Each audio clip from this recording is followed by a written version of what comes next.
처음이어서 그렇습니다. 행동하는 여러분, 국가가 절체절명의 위기에 와 있는데 비굴하게 숨거나 뒷걸음치지 아니하시고 앞으로 나오셔서 행동하는 여러분들 정말 존경합니다. 한국 경제 무엇이 문제인가? 한국 경제의 활력이 떨어졌다 하는 겁니다. 활력이 떨어졌습니다. 지금 떨어진 것이 아니라 문재인 정권 때 아주 많이 떨어졌습니다. 그래서 이것을 불을 지펴서 길을 살리는 일을 지금 정부가 하고 있는데, 이제 말씀드린 대로 아무리 좋은 헌법으로 기둥을 만들고 아무리 좋은 헌법으로 지붕을 만들었다 한들 그 속에서 오물투성이에 쓰레기가 쌓여있고 거기에 수도관은 오물이 나오는 수도관이 돼 있는 한은 그 집에서 살 수가 없습니다. 맞습니다. 이것이 그러면은 쓰레기 치워야 된다. 이것은 미국의 역대의 가장 훌륭했던 에런이라고 하는 교수가 한국은 그 쓰레기부터 치워야 된다고 했습니다. 돈 부시 대통령도 그런 말을 했습니다. 그러면 쓰레기가 무엇인가 하는 겁니다. 이제 말씀드린 대로 아무리 훌륭한 헌법이 있다 하더라도 700여 개의 법률이 문재인 정권 하에서 통과되었다고 하는데 이 모든 것이 경제법입니다. 경제를 좌지하지 않은 법을 통과시켜버리기 때문에 헌법에 입각한 대통령이 아무리 헌법을 가지고 일하려고 해도 국회에서 180석이나 되는 민주당이 전부 휩쓸어 놨기 때문에 쓰레기가 쌓이고 오물이 나오는 집이 되어 있습니다. 이런 나라가 되어 있는 걸 여러분들 이제 내년에 절체절명의 정치인으로 이것을 해결하지 않으면 우리 경제의 앞날이 없습니다. 그래서 저는 우리 경제가 활력이 떨어졌다고 말씀드리는 것입니다. 그러면은 자, 여기에 대해서 활력이 어떻게 떨어졌냐 한번 예를 들어서 설명드리겠습니다. 여러분, 아르헨티나라는 나라를 아시지 않습니까? 아르헨티나, 그 다음에 또 그리스라든지 이런 여러 나라들, 좌파 편향 나라들을 여러분들이 알고 있습니다. 그런데 그 대표적인 나라가 이제 아르헨티나입니다. 아르헨티나는 어떤 나라인가? 우리가 아주 어려울 때에 1950년대에 우리나라 동란이 터져가지고 한국 전쟁이 일어났을 때 아르헨티나는 세계에서 가장 잘 사는 나라였습니다. 얼마나 잘 살았냐 하면 1인당 GDP가 미국보다 높았습니다. 우리가 전쟁 나서 한참 어려울 때에. 그런데 우리나라는 이제 헌법, 이승만 대통령이라든지 그 위대한 헌법하에서 또 국민 대표를 잘 선출해서 박정희 정권에서 밀고 나갔는데, 이 아르헨티나는 1950년대에 10년 동안 좌파 편향의 엘 페론이라고 하는 대통령이 당선되면서 비록 민주주의는 하고 있었지만은 선거를 위한 표심을 향한 재정 지출을 했기 때문에 이 나라가 오늘날 우리보다 아주 엉망진창인 나라가 되어서 세계에서 가장 비난받는 통계 조작국이라고 하는 나라로 이름이 날려 있습니다. 이런 나라가 우리가 또 되어야 되겠습니까? 이제 우리도 이런 나라를 눈앞에 보고 있습니다. 왜냐하면 문재인 대통령께서 소주총리라고 하는 경제 정책을 실시를 했는데, 이 소주성을 전파하기 위해서 잘했다고, 이 소주성 소득 주도 성장입니다. 이 소득 주도 성장이 옳다고 증명하기 위해서 국민들에게 통계를 조작해서 발표했습니다. 아르헨티나하고 같은 길을 걷는 방법을 취하고 있었습니다. 아르헨티나는요, 어느 정도로 못 살게 됐냐면은 미국보다 잘 사는 나라가 지금은 10번째 국가 부도 사태를 맞이했습니다. 27번이나 IMF로부터 지원을 받은 나라가 됐습니다. 그 국민 중에 40%가 절대 빈곤에 있습니다. 어린이의 50%가 절대 빈곤입니다. 절대 빈곤이 뭡니까? 절대 빈곤은 먹을 것을 삼시세끼를 제대로 못 먹는 상태를 절대 빈곤이라 합니다. 어린이에게 삼시세끼를 건강하게 주사를 못 놔주는 나라가 아르헨티나가 되었습니다. 40%가 절대 빈곤으로 삼시세끼를 걱정해야 됩니다. 나라만 쳐다보고 있습니다. 이라는 나라로 만들어야 되는데 우리 문재인 정권의 소주성은 이라는 나라가 아니었습니다. 노인들에게 그냥 연금 그냥 작지만 입으면 돈을 일당을 주고 청년들에게 그냥 청년 실업수당을 주고 돈 주는 거 좋습니다. 노인들을 공경해서 지불하는 거 좋습니다. 그러나 근본이 일하게 해야 경제입니다. 일을 하고 그 일의 성과를 가지고 일을 하게 만드는 나라가 되어야 되는 겁니다. 자 보십시다. 우리나라 열심히 일을 해서 반도체 세계 1등 국가가 됐습니다. 미국의 입장으로 봤을 때에 저 14억이라고 하는 우리보다 30대 큰 땅덩어리인 중국이 옆에 있습니다만 여러분 미국은 한국의 삼성인 반도체를 가까이 하고 반도체와 친하고 싶어하지 중국과 친하고 싶어하지 않습니다. 이런 나라가 우리나라가 되어 있습니다.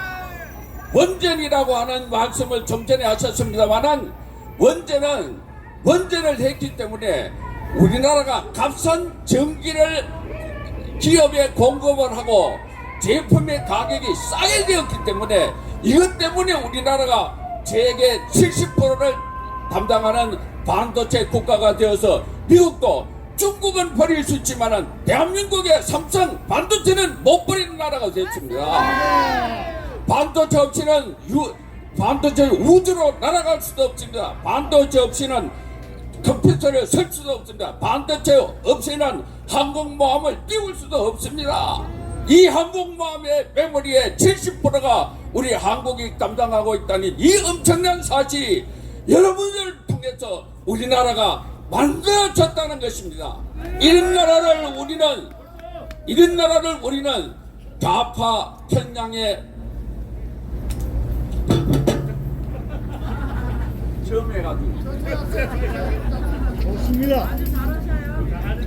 잘하시는 거예요. 점해서 그렇습니다. 자, 이런 나라를 우리가 다시 못 사는 아르헨티나 같은 나라로 만들 수는 없다는 것입니다. 아르헨티나의 패론주의가 뭐가 패론주의냐면 세금을 거두어서 그 세금을 국민들에게 선거를 위해서 나누어주는 것을 패론주의라 그럽니다. 선거를 위해서 패론주의를 한다는 것입니다.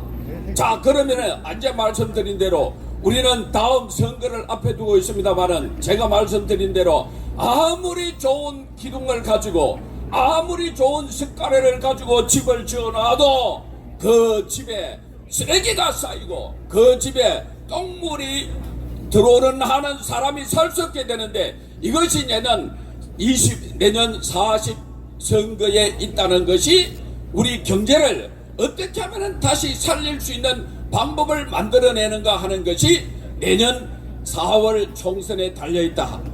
국회의원들이 입법을 하기 때문에 경제적인 헌법이 좋아도 법률이 따라주지 않으면 아무것도 할 수 없는 것입니다.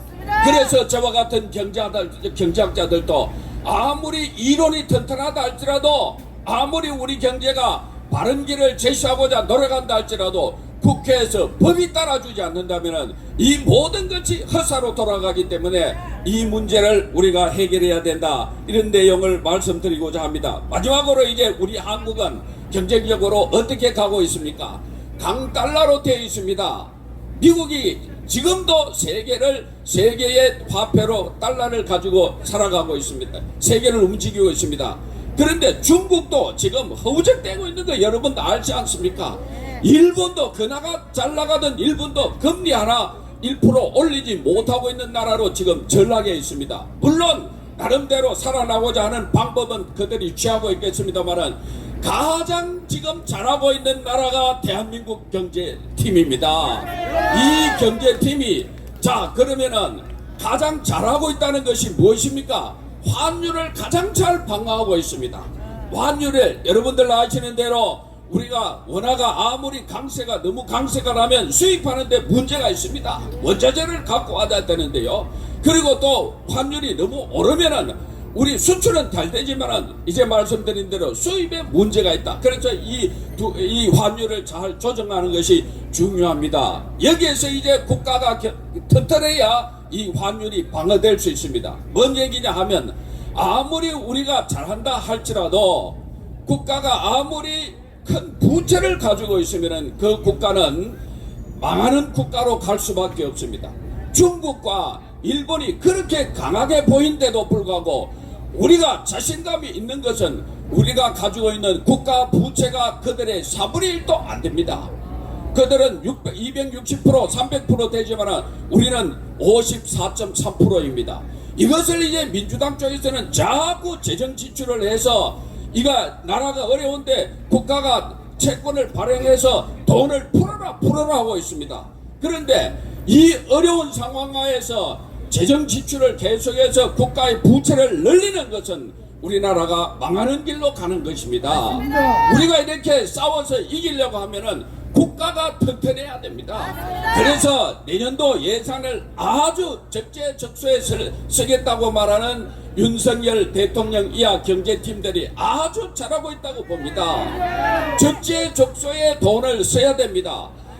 이 윤석열 대통령의 이미지와 같은 경제 이미지와 같은 원전의 회복, 이것을 국가에서 민주당에서 그리고 국민의힘에서 삭감했다 하는 것은 있을 수가 없는 것입니다.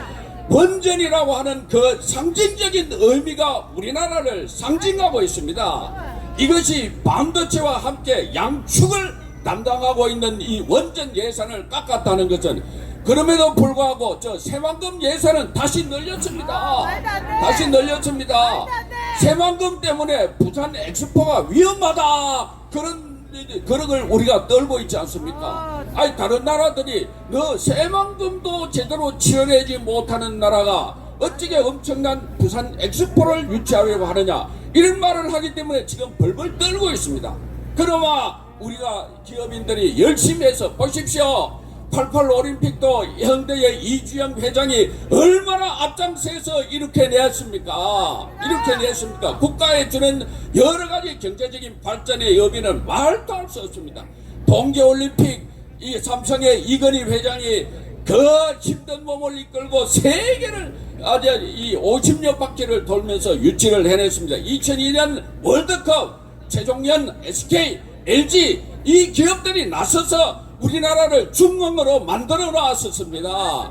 그런데 이 기업들에게 길을 벌어주고 잘한다 너희들 때문에 우리 국민이 살고 있다 해야 되는데 계속해서 민노총 계속해서 전교조 이런 사람들이 나서서 기업에 찬물을 끼얹고 그 기업들을 계속 바지까지 땡긴다면 우리 기업들이 세계에 나가서 어떻게 살아갈 수 있습니까? 어떻게 기업이 세계 인류 기업이 될 수 있습니까? 지금이라도 저만큼 버티는 것은 그래도 참으로 잘한다고 생각하는데 그것은 지난 이승만 대통령, 박정희 대통령, 전두환 대통령, 이 우파 대통령들이 그래도 기업을 계속해서 밀어주고 했기 때문에 오늘날 그와 같은 현상이 일어난다. 그래서 한국은 정말로 문재인 정권은 패권주의를 했느냐? 패권주의를 했습니다. 패권주의의 핵심은 이제 말씀드린 대로 세금을 거두어 들여서 세금은 기업이 내는 게 세금입니다. 기업으로부터 세금을 거두어서 이 세금을 국민들에게 그냥 노는 사람들에게 살포해 주는 겁니다. 뭐를 위해서?